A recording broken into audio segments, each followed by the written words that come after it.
Maphub 101, this is going to be a guide to creating an online and interactive map with Maphub. So Maphub is a free website you can sign up for and you can create your own maps with it. So we're going to go through an introduction of how to use it, what it can be used for, and hopefully you guys can get some inspiration. So some of you guys are definitely going to be using it to create your own maps, but some of the other Kickstarters that have been invited, you can either find some way to put it in your own projects or just use it for inspiration or personal stuff, because it is quite versatile actually. So what is Maphub and what does it do? So it is free and you can share the maps you create with other people. Either you can do it by linking them directly to the map and they can view it, like for instance if you had a Google document you could link people to it but they couldn't edit it, they can just look at it, or you can embed it directly into a website. So some of the key features of Maphub that are quite useful are it's very interactive. So the users can click on points to view more information. There's markers, so you can do lots of different markers. So the basic marker is just doing a point on the map that you can give information to, but you can do lines, shapes, and areas for more complicated stuff. You can link to videos or websites. If you link to a video, the video will, when you click on the point, the video will come up embedded, so it won't take you to YouTube. You can just click on it directly on the map, or you can link to websites. And yeah, you can embed your map into your own website, so they don't have to open a new tab, they can just look at it directly. And there's lots of different base maps. So this is the background map.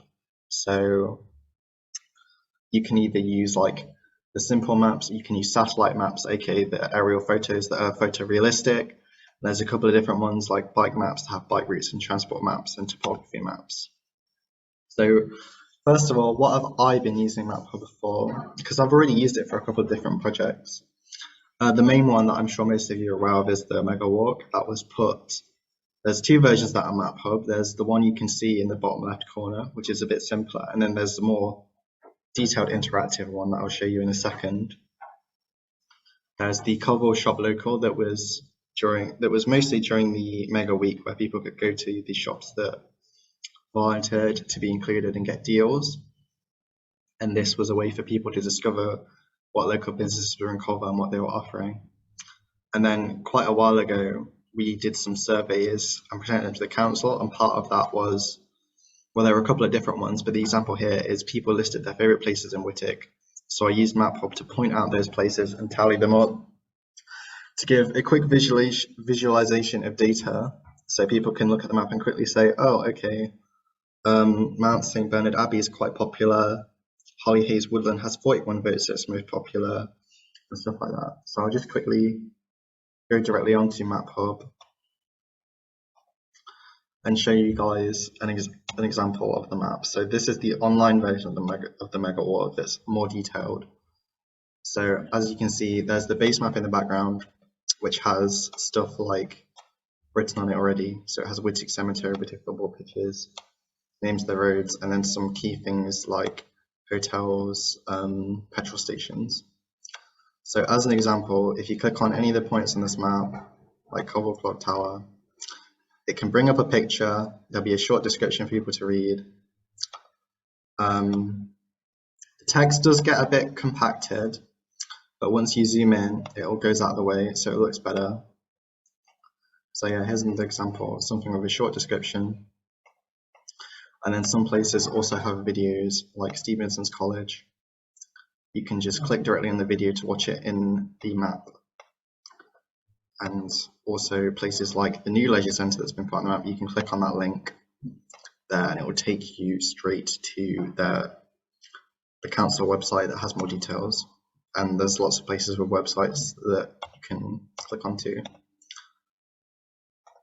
Then there's the other maps. So as you can see, there's a couple there. There's one about unused places that went with the favourite places in Whittick. And then, yeah. So that's what I've done so far. So as you can see, I've used it for three things that are all quite different really, because the walk is about like leisure and sort of nature and connecting with the heritage of Cover, seeing what Cover has to offer.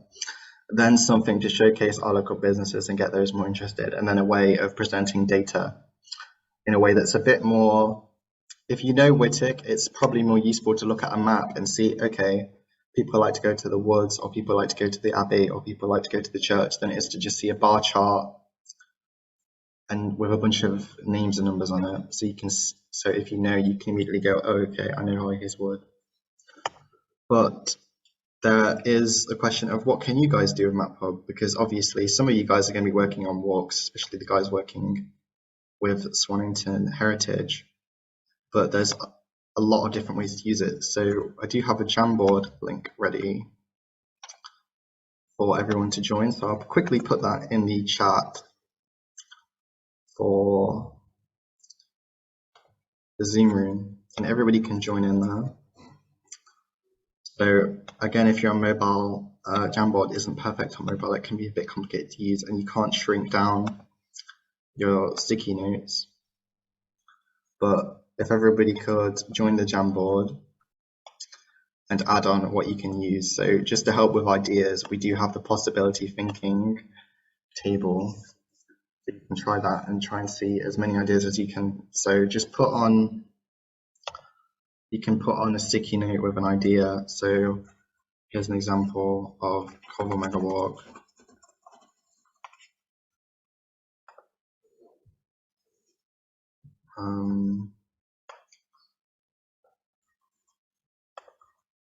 I'll put that again, Ben. I'm not sure why you can't see it.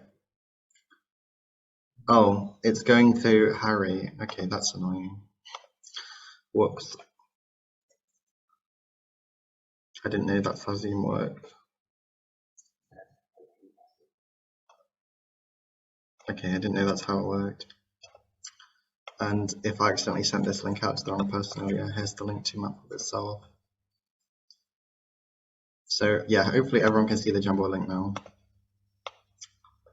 And everybody can join into that and put your own ideas. So we do have some people in person as well, so I don't know if you guys want to just like write it down in post-its and I can add it on, or just have a discussion between yourselves.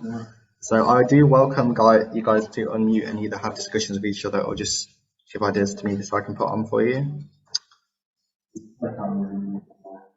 No, I wasn't going to do breakout rooms for this.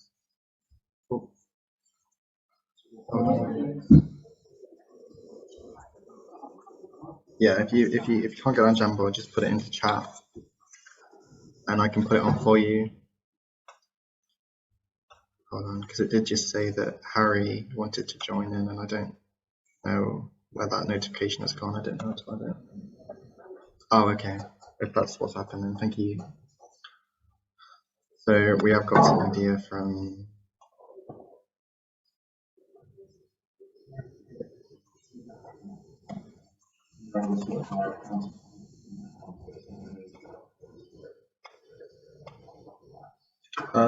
Yeah, well, I'm not sure what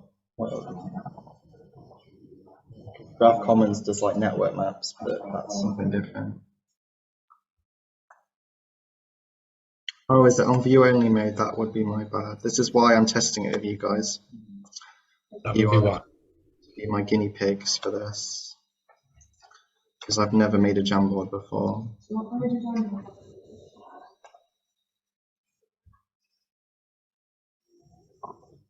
Anyone in this link can.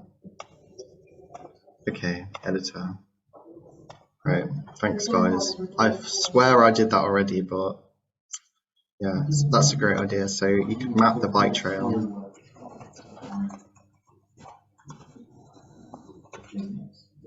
Like for example, yeah, you can use the line tool to do the bike trail, and you can put points on with pictures, like here's the training area in the middle, or here's the expert trail. If you had some videos, you could also include those.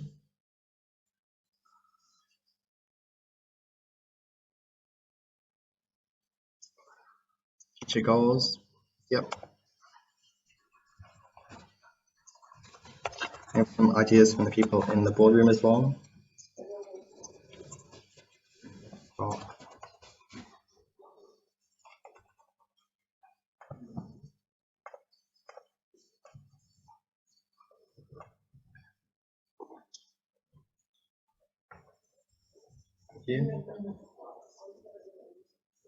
Yeah, think start projects.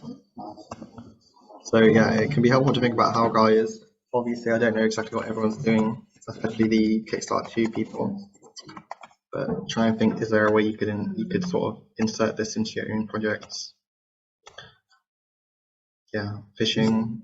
Yeah, because you can do a lot of different trails. So yeah, fishing place is a good one. We've talked about doing like arts trail or heritage walk. So those are some good ideas.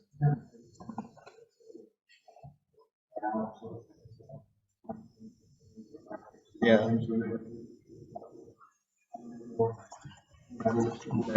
Day out. Yeah, I don't know how to say it either, but yeah, a day out. Because you can filter as well. So for instance, you could like filter like this is for families, this is for teenagers. Yeah, summary of things that you've done, so you could use it as reflection on things that you've done. And you can map those out. So it can be good for personal reasons as well, like just, you know, if you've walked through historical areas, that's something we've talked about. So because you can put pictures, like you could put like old pictures of Colville and then put where those pictures were taken, so you can compare them, where people have come from to an event. That's good. Yeah, treasure hunt, that's a good way to get people engaged, get people out there. Yeah, orienteering, that kind of thing. I'm being overwhelmed.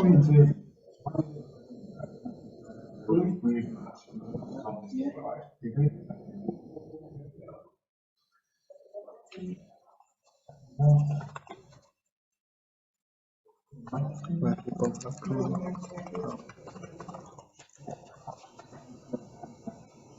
So yeah, here's an idea from the guys in the office. So like, say you have an event, you can do a survey that asks people where they've come from, and you can map where people have come from. So you can see have a lot of people come from far away, or a lot of people have come from very close. So yeah, you can definitely use it to reflect on stuff and present data from a survey. I think that's a good example. So there's loads of ideas right now, guys. I can't even keep up with them all. Dog walks, yeah, that's a great one. So many different types of walks. Letting people know what some dog-friendly parks or areas are. So one more idea, and we will actually have filled up the whole page. So that's really great. Accessible walks, that's another one from the office. But we have filled it up. You know what, let's just cover up this, because we might as well cover up the...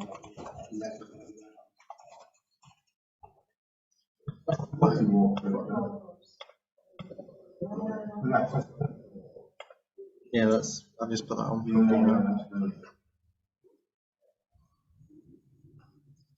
That bird's one, I'll have to look into that in Loughborough, because that does sound interesting. Because I've been to a bird sanctuary before, I don't know if that's similar to what you mean. But yeah, there's plenty of ideas there. A lot of them are different types of walks, but yeah, it doesn't have to be a walk. So you can also do stuff like just mapping out fishing places, mapping out like, you know, accessible walks, or maybe it could be accessible places, or, you know, like accessible disability friendly cafes or shops. That could be one to give a guide in an area for people who might not know where to go. Yeah, map of parks, just a guide to an area. So it's like the sort of thing that would be useful to either maybe tourists that are new to the area, or just people that don't necessarily know what to do. Yeah.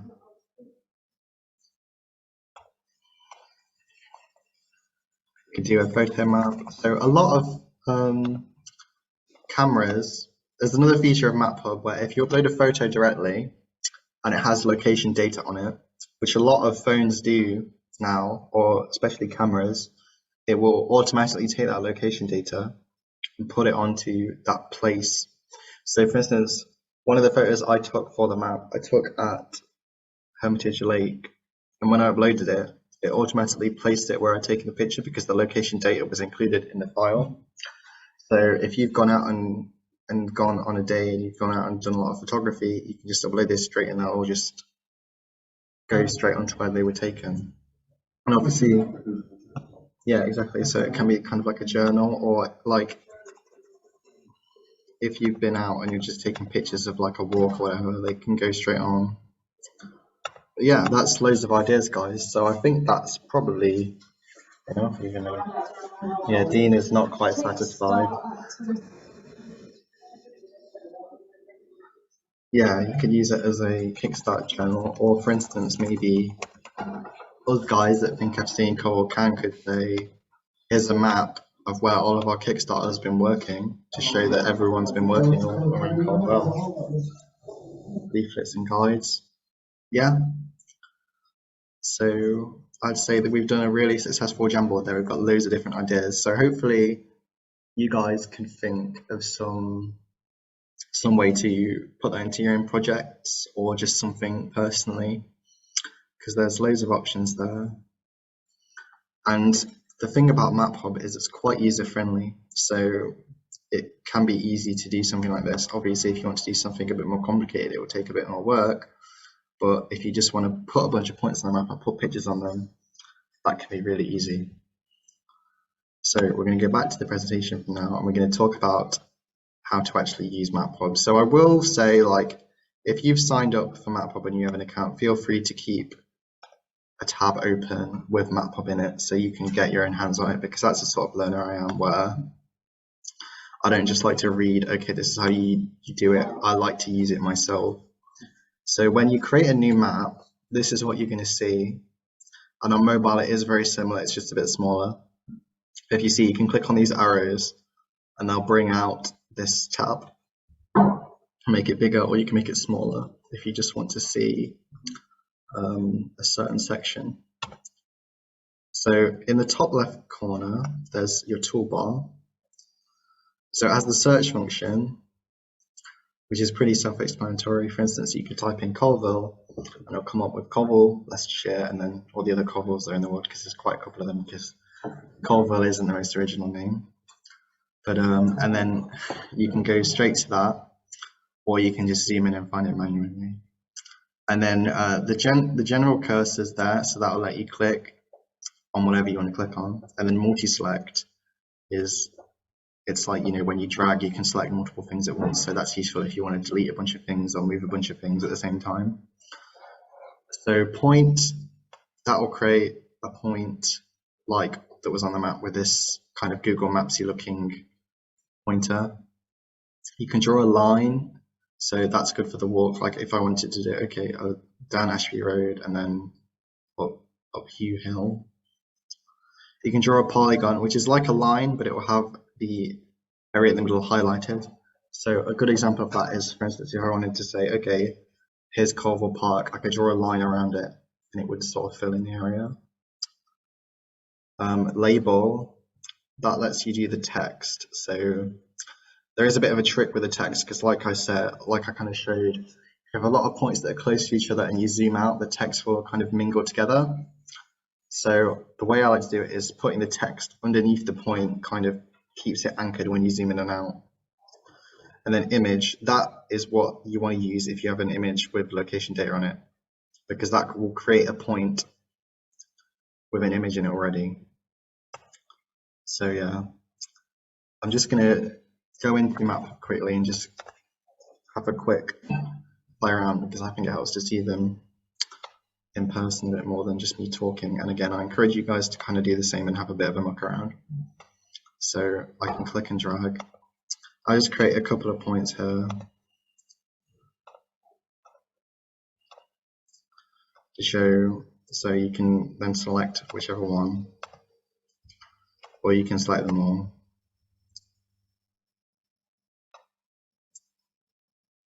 Which is useful because you can put them in different categories. So you could, for instance, highlight all these and put them in a different category, move them to a different group, or change their color all at once. You can draw a line. So it does say here basically how to use it. You draw a line, then you click, and it will create a new line. And then if you double click, that's how you confirm that you're done. And you can delete by clicking on this little bin here, or I just press the delete key on it. Pardon? Down here, this is the toolbar of all your options. So that's the line, and then polygon, it controls the same way as line, but as you can see, it fills in the area. Just double click when you're done.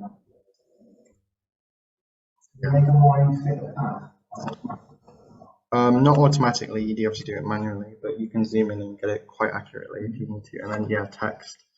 I like to put the text under the point, so I could just say like test point.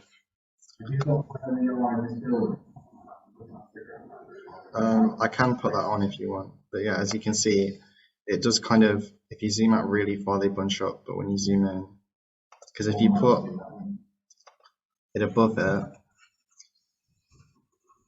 you put it above the point, then as you can see, it kind of goes underneath, so it's better to put them underneath than above it.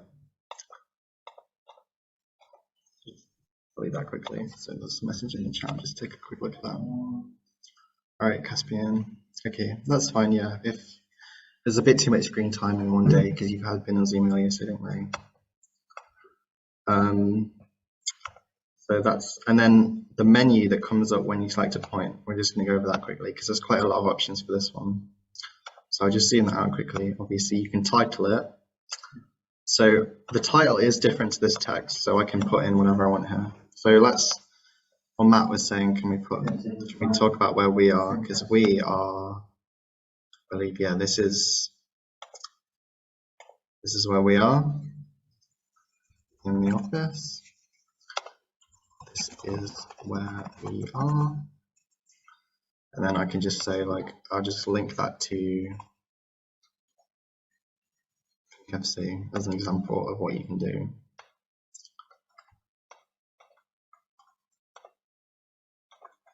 And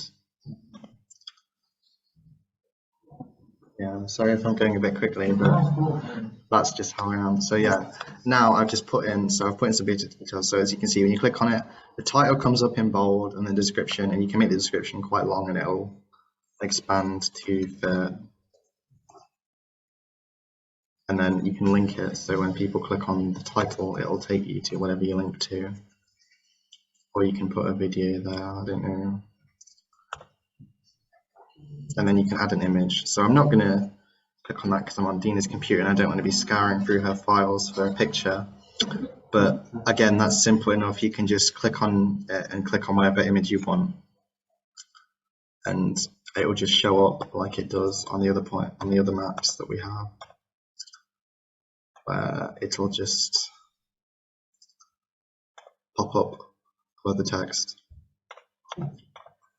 And then you can change the color of the point, so like you can color code stuff like in the megawatt map. I've tried to keep everything color consistent because I'm a bit obsessive about theming. So I'm like, okay, we've got the coal volcan yellow, but then I put the parking in blue, so you know it stands out.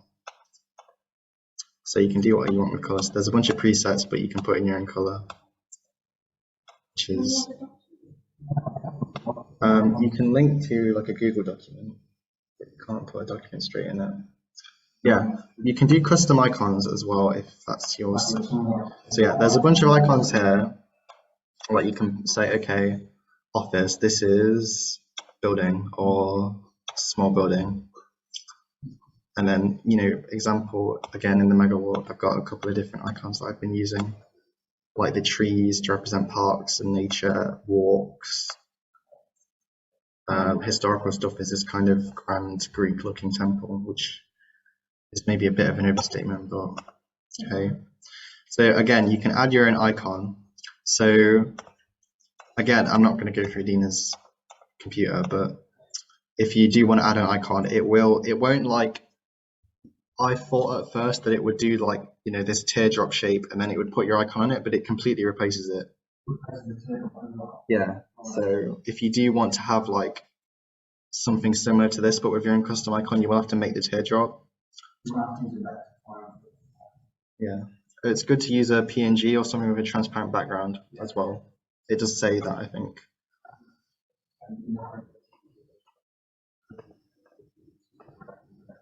Yeah, but that can be useful. Like for instance, if we could put like the ThinkFC or the coal volcan logo, and that would be the icon that shows up on the map. And there's this option to just make things simple dots if you want to keep everything simple. You can put things in groups. So let's make a group. Hold on, let me just group stuff. Yeah, that can be in group 1. And then if you click on group 1, it will show you everything. Because let's say if I put a couple of other icons around this for testing, I can put this one into group 1. I can put this one into group 2, and you can toggle down here. Okay, I only want to see group 1, so I'll get rid of group 2. Or I'll get rid of group 1 and I only want to see group 2. So that's quite useful. It's not something I've really used, but like we were talking about earlier, say if we were doing a map of different places to go out for a day out, you could say, okay, I only want to see the ones that are for families, or I only want to see the ones that are for young adults, or I want to see the ones that are for older people.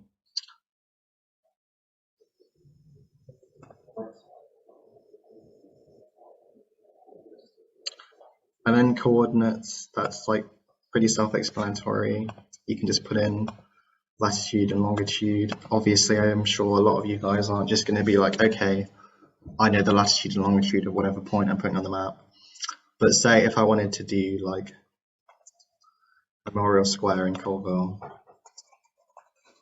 I can just go onto Google Maps or Bing Maps, and it will give you. I'm not too familiar with Bing Maps, honestly, so I might make a bit of a fool of myself. But I'm sure they have the latitude and the longitude here somewhere. Yep, down here. So you have the latitude and longitude. So if you wanted to put that on Memorial Square, you could just put in.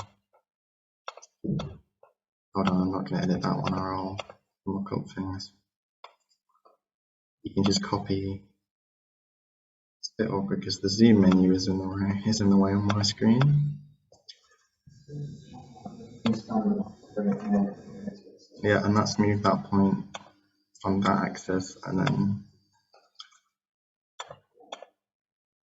you can copy that in, and boom, it is minus. I thought it was copied minus. I wonder what happened there. So it hasn't actually moved much at all, but it's moved down a bit because that's where Memorial Square's sort of center is.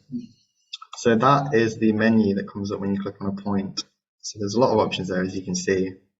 And again, if you're placing them manually on the map, you won't really need to worry about the coordinates. But if you want to get really precise, you can do that. But because as you can see, there's kind of silhouettes of the buildings, and that will depend on what map you use. So back to the PowerPoint. So lines and polygons, they have a really similar menu to the points. They both have the same menu as each other as well. So it's sort of the same really, but a bit simpler. You can just put in a title. So I don't know what you would call this because I don't think this is a route anyone's going to walk, considering it goes straight through a couple of buildings. But again, like if you wanted to do a walk, you could say like this is the Colville Heritage Trail. If you wanted to do that,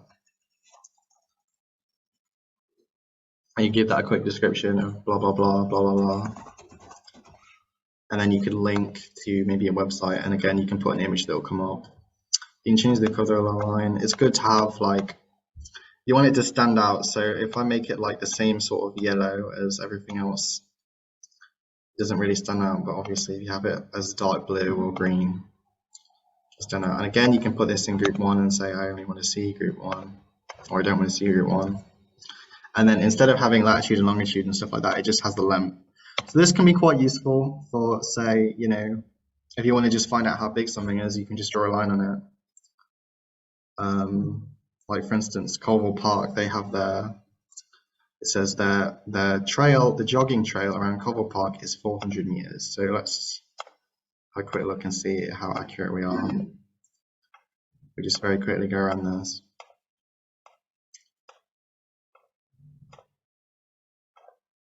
And then, if you click on the same point again, it will automatically lock onto that and end it. So there you go, 460 meters. So there you go, they're pretty accurate. And then polygons, they have the same sort of menu really again. where you can put a title, description, link, add an image, change the color. And that'll sort of change the color of the transparent bit in the middle. But this will give you the area instead. So again, if you want to measure something out or you just want to know how big something is, this can be quite useful. And then text is the simplest menu ever. Just what you want it to say and what group you want it to be in. So again, I'll put that in group 1 and we can toggle that one off.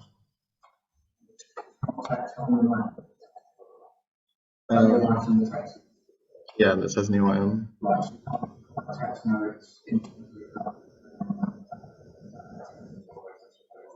Well, if you want to, yeah, you can change the description if you want to annotate on a point, but you can't just put like that kind of thing on there. And then add image, I've said, is you just click on whatever image, and then photos with GPS information will be automatically located. So it does support JPEGs and PNGs.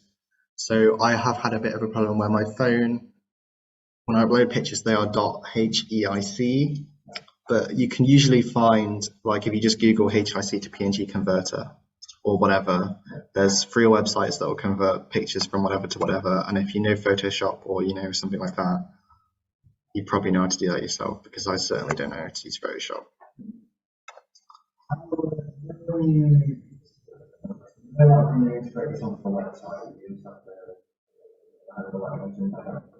Yeah. What tools do you have access to, and what's the new interface style comparative to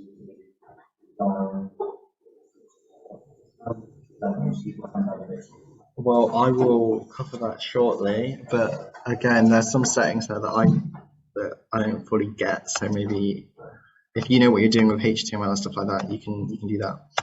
So the map tab, there's the item tab. So when you click on something, it'll bring up the item tab. But there's the map tab, so that's the general stuff. So this is called the workshop test map. And as you can see down at the bottom, it says workshop test map by Jerome. So you can change that name and it'll say workshop test map for you guys. I was going to say for workshop, but it's a bit redundant. And then it changes, as you can see, and that'll come up in the corner. And again, you can add a quick description.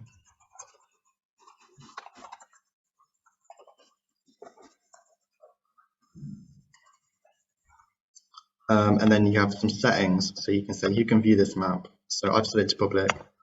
I think when it comes to having a free account, I don't know if you can make a private map. It doesn't say. If you look in, well, it says upgrade for me. If you look in the pricing, it does say that you can't make a private map if you have the free version, but I seem to be able to select it. So, oh yeah, it just says close. I can't really okay that, but yeah, public. So it can come up on search engines if it's public and it's visible on your Maphub profile, but you can also make it unlisted. So it won't show up on search engines, it's not visible, but if you give someone a link or embed it, they can see it. So it's probably ideal for most things really. And then selected users, so you can say, okay, I'm going to let Dina see this, I'm going to let me see this. So you can use their username on Maphub or their email. So you have a couple of different privacy options, and then the same thing with who can edit. So you can enable collaboration and say, okay, I'm going to give Dina permission to log on to Maphub and edit this map, or instead of just looking at it. So if you have a couple of people working on the same project, because they did have a blog post actually that I was looking at earlier, where they have released, like, if you use Google Docs, you can collaborate at the same time, so you can both be moving things around. And they've just released that, but I think that is only on the paid versions. But if you're just working on it separately, you can just use that straight away for free. Ooh.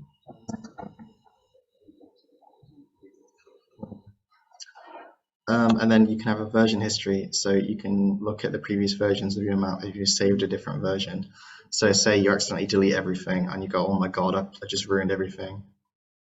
You can just go on previous versions and you can view that. And it will make a new version, but I'm not going to go back to that because this map is just whatever. And here you go, so you can share it. So you can link it, so you can edit the name. So this is called workshop test map. So as you can see, it will say maphub.net, then your username, and then the name of the map. So if you want to call it something else, you can change the name. So if you just want to shorten it to workshop map or something, close that and then save it. As you can see, the URL at the top has changed as well. And you can embed it on a website. So this is what Matt was just asking me about. Okay, that's set to private, so it can't be embedded right now, so I'll have to just quickly go to that. You can view, I'll put that on unlisted. I don't think anybody, if anybody searches something on Google and this comes up, I don't even know what they would be searching, but. So yeah, there's quite a lot of options here, so it is a bit overwhelming. I've already changed it. And I think with Zoom screen sharing, it's being a bit funny because I can't zoom out to see this whole menu. There's a bit cut off at the top. But yeah, so when you click on it, this is what it looks like. You have a play button, and then this will come up. So that's the first thing that people will read. So that's why the name and the description of your map are quite important. So you can have a couple of different options. So you can change the button. So that changes something. Sorry, this is not what I'm familiar with. If you know how to do like website coding. So if you change info, that info page won't come up. You can select it to open links in the same tab. So for instance, like on the previous map, the link to the SNPs to the Stevenson's College, clicked open links in the same tab, it would take you, it wouldn't open a new tab. So if you want that, you can change that. You can change the width and the height. So if you want it to be bigger or smaller on the website, and you can edit that in here as well. So you can see iframe width 768, 5676. If you know how to do website design, then this will make more sense to you, but that's not my forte. I just send this to Victoria and she puts it on the website. But as an example of what it looks like when it's embedded, it is on the CoverCam website right now. Yeah, the Mega Walk is on there. So that is in, I believe it's in projects. Yeah, Cover Mega Walk has the same page. And as you can see, it's embedded right in the page. So you can just click on play, and zoom in, and just do everything like you're on the website. And you can click in this link in the corner if you want to bring it up in Maphub directly. So yeah, that's the embedded page. If I can find how to close that tab, there we go.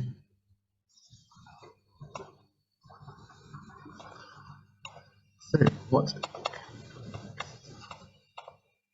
Okay, oh, that's why it loaded in slowly, because there's like a scribble over it. So finally, I've already covered groups a little bit earlier. So yeah, you can put things into different groups and toggle which one's visible and which one isn't. And it also just, if you have loads of stuff on a map, it can be helpful to sort things so you don't just end up overwhelmed. But the base map, that is what background you have. So we have the Maphub Classic, and we have Streets, which, as you can see, has a bit more detail. As an example, this train track is a bit more detailed. It's just like if you want,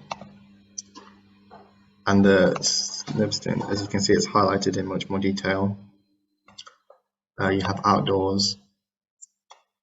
There's a lot of different ones to experiment with, really. They do have loads of options, and if you have the premium, there's even more, but I don't, so I don't know what they have. So that Pirates, yeah, they have a couple of strange ones. Like Pirates is just sort of has a bit of a silly font, and it's a bit like pirate colored. Yeah, like, you know, you can put your treasure map on this one if you want to. If you want to do a treasure map, then this would be the map to go to. And then they have some from Thunder Forest, which is another map kind of. They have their own different maps to use. They have a cycle map, for instance, and that has like different cycle routes on it. So this has the 52 that goes through Colville.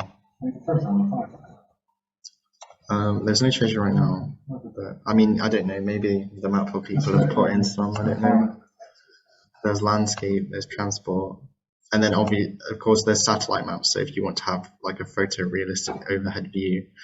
The one problem that I've had with satellite maps is I did want to use them, but they don't get updated constantly, and as you can see, Snibston is currently under construction in this version. It's kind of like if you've ever been on Google Maps and you look at your own house and it's like from 10 years ago. So it does have to be updated, but Bristol, Colville, it looks pretty similar. And again, they have loads more. Broad street map.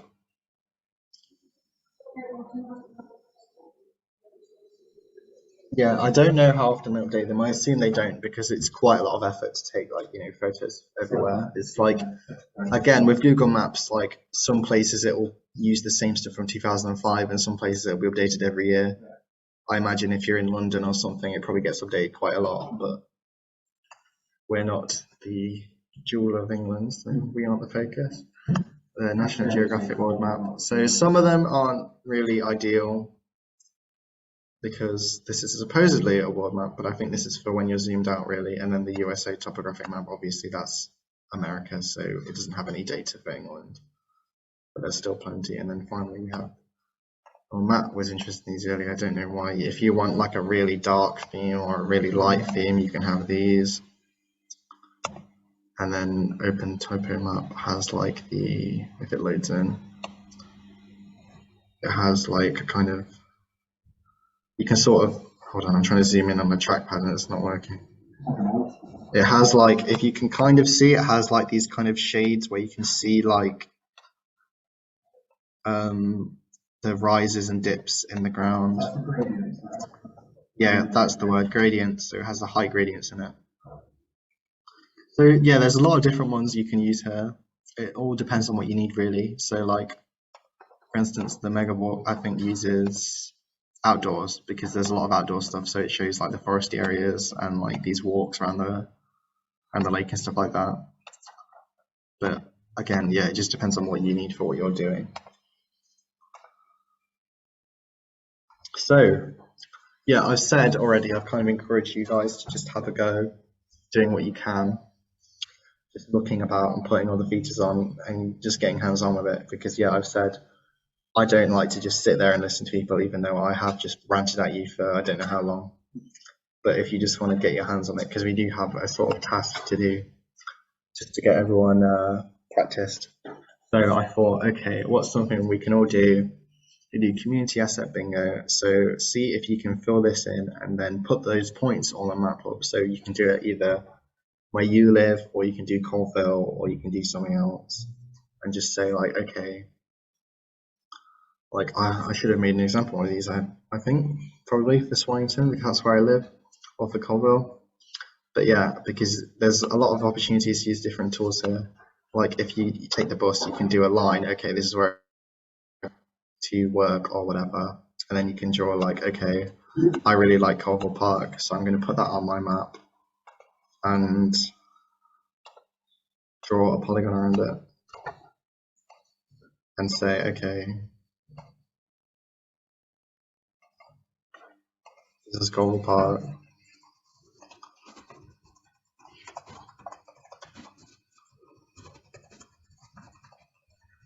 And then, you can link, they have a website. You can Google Colville Park and put an image there. You can change the color, you can put it in a group. So yeah, basically I would like to have everyone try and have a go at doing community asset bingo, see if you can do a line or fill in the whole bingo square. Yeah. There's not really a time limit because I wasn't too sure how long this would take for people to do really. So I'll just say like 15 minutes probably, 10 to 15 minutes. So in 15 minutes we can all come back, and if you guys want to, we can do some screen sharing and everyone can show off what they've done. Oh yeah, I know that's like kind of the final task. So if anybody does have any questions, if there's anything I didn't cover that you might think you need help with, then please let me know and I'll try my best to answer it, because yeah, there's some of the stuff like embedding, the website coding kind of thing, that's kind of not my specialty. So I might not be perfect on that one. But if there are any questions, then let me know. I do just want to cover on quickly. Yeah, there are a couple of options here as well. So you can download a map, you can download that as a couple of different things. You download it as an image. I'm not entirely sure what these files You can download it in Excel, which is quite interesting. So if you download it into Excel, for example, it would have like all of these points on it, which are called new item because I've not been doing it properly. But as an example, if I selected download and clicked Excel, it would give me an Excel document, and it would have Holly Hayes Woodland, and then it would have the title. Next tab would be the description. Next tab would be the link. It doesn't copy over the images, unfortunately. Yeah, it just puts the image into a table, and then you can do vice versa. So if you have a one of these different files, you can import it, and it will do the same, but the other way around. So everybody can just, hopefully everybody's signed in and created their own account. It's currently close enough to 10 to 2. So let's say at 5 past, we'll all come together again, and hopefully you guys can share what you've done when it comes to filling in this community asset bingo. So I'll just leave this one up.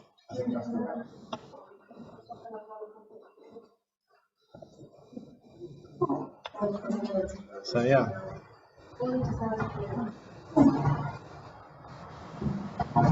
Let's see you guys soon.